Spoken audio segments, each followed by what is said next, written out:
Picture this, 50 people crammed into a backyard, fairy lights strung overhead, champagne bubbling over the rims of crystal glasses, and your entire family is there, every aunt, every cousin, your parents, your little sister, every single person except you, not because you were busy, not because you lived far away, because no one thought to invite you. My name is Jade. I'm 26 years old. And that night I discovered I'd been erased from my own family's celebration. It didn't break me. It set everything into motion. I was curled up on my couch on a Saturday evening, scrolling through my phone with a cup of tea going. Cold beside me when the notification landed. My cousin had posted a story. I almost didn't tap it. But something made me. The banner was huge. Gold letters, balloons, confetti. Happy 25th, Savannah. And there, packed into my parents' beautifully lit backyard, were the faces of every person I'd grown up with. Laughing, dancing, toasting my little sister's milestone birthday like it was the greatest night off their lives. I sat there so long the screen went dark. Then I called my mother. She picked up on the fourth ring. I could hear the music, the laughter, the clinking of glasses, and then her voice, smooth as silk and sharp as glass, came through the speaker. "Oh, Jade, sweetie." A pause, perfectly calibrated. It was an absolute madhouse organizing everything. The catering, the invitations, the decorations, things just slipped through the cracks. You know how it gets. Please don't make this into something it's not. Something slipped through the cracks. I did. I was the thing that slipped. Now, here's what most people would have done. Cried, screamed, shown up anyway. Maybe caused a scene that would have given them ammunition for years. But I had learned a long time ago that the most powerful response to people who expect you to fall apart is to refuse. So I hung up the phone, went online, pulled up Savannah's public wish list, and ordered the designer bag she'd been eyeing for months. I wrapped it in tissue, slipped in a handwritten card, "With all my love," and mailed it to their house. Then I closed that chapter, or so I thought. 3 weeks of nothing. No call from my father. No text from my mother. Not even a 2-word thank you from Savannah. My gift, my card, my effort, swallowed whole, like I'd never existed.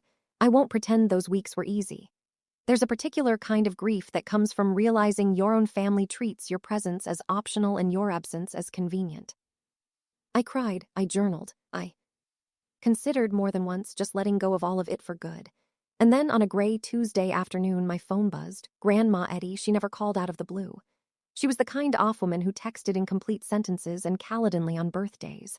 So when her name lit up my screen, I felt something shift in my chest before I even answered. The voice on the other end didn't sound like her. Gone was the warmth I'd known my whole life. In its place was something hushed, careful, frightened. Jade. Not hello, just my name. Come to my apartment. Come alone.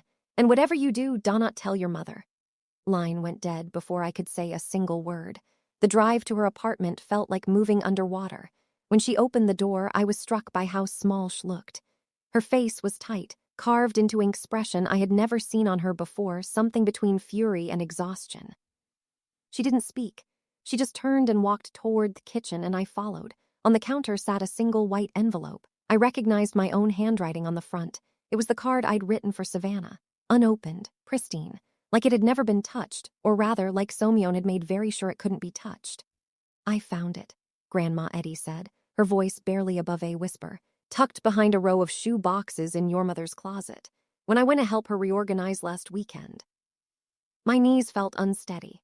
She told Savannah that you never acknowledged the birthday, that you deliberately ignored it because you were too selfish and too resentful to celebrate your sister's success. She's been feeding her that story for 3 weeks, Jade. She was using your absence, the absence she created, to cut the two of you apart permanently. Nausea hit me like a wave, but Grandma wasn't finished. She straightened up, and in that moment, something changed in her eyes. The fragility was gone.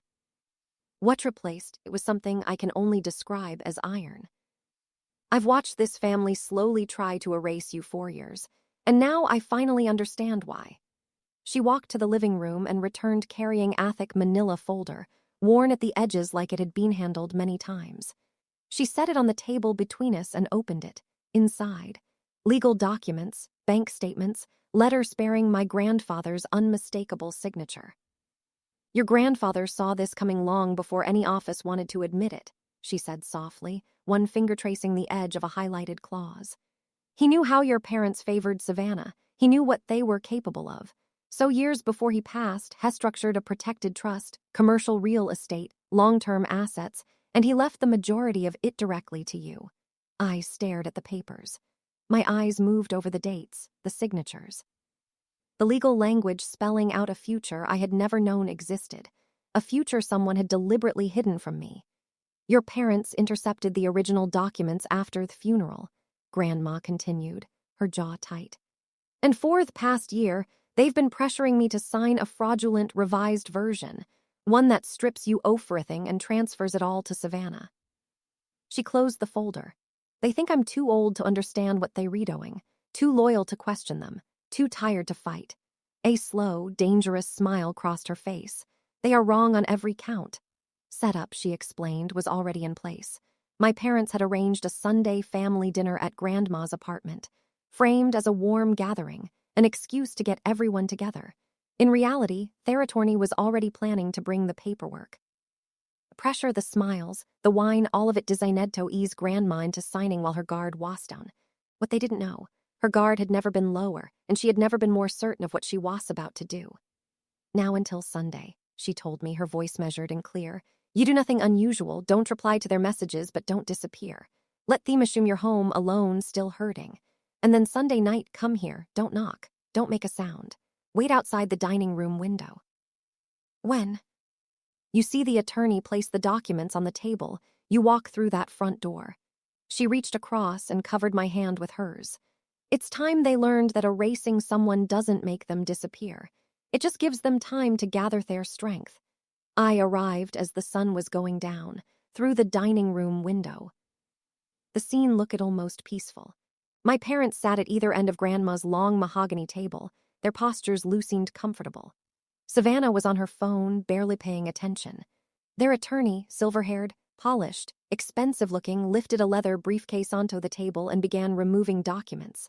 My grandmother sat at the center, her hands folded in her lap, her expression completely unreadable. The attorney placed the papers in front of her, slid a gold pen across the table, and nodded. I turned the doorknob.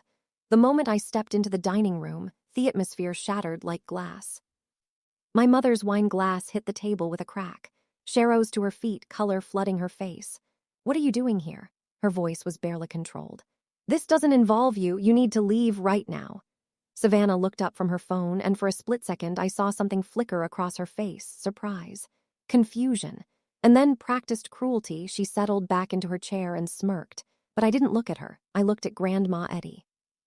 She picked up the gold pen, met my eyes for just a moment, steady, certain, unafraid, and signed.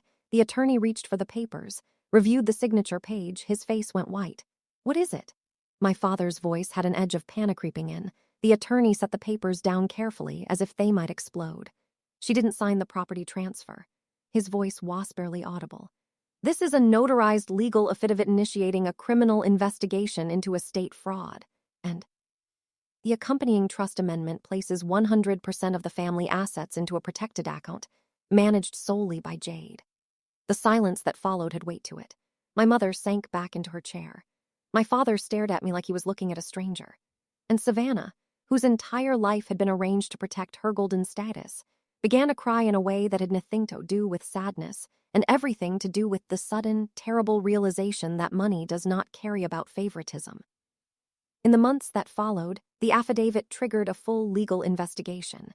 The fraudulent will documents were discovered. The paper trail of my parents' deception was longer and more damning than even Grandma had known. They faced consequences. Real ones.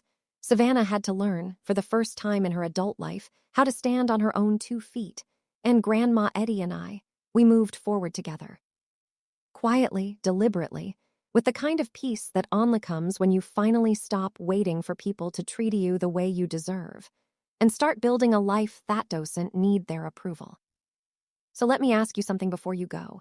Have you ever been the person in your family who was quietly pushed aside, overlooked, underestimated, while someone else was handed everything? Drop the city you're watching from in the comments. I want to see how far this story has traveled. And tell me honestly, did they get exactly what was coming to them? If this story hit close to home, click one of the videos in your screen right now. I promise they go even deeper. This is Velvet Stories. Thank you for watching all the way to the end. It means more than you know.